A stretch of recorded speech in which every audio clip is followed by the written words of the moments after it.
Allah heç bir özündən razını, lovğalanıb fəxr edəni sevməz.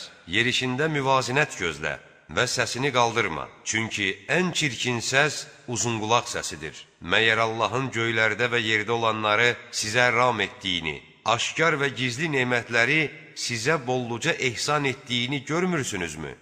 İnsanlar içərisində eləsi də vardır ki, nə bir elmi, nə bir doğru yol göstərən rəhbəri, nə də bir nurani kitabı olmadan Allah barəsində mübahisə edər. Onlara Allahın nazil etdiyinə tabe olun. Deyildikdə onlar, xeyr, biz atalarımızın getdiyi yola tabe olacağıq, deyə cavab verərlər. Bəs şeytan onları cəhənnəm odunun əzabına çağırırsa necə? Kim yaxşı əməl sahibi olub, özünü səmimi qəlbdən Allaha təslim edərsə, o artıq ən möhkəm ipdən yapışmış olur. Bütün işlərin axırı Allaha gəlib çıxacaqdır. Ya Rəsulum, kim küfr etsə, onun küfrü səni kədərləndirməsin. Onlar bizim hüzurumuza qayıdacaqlar.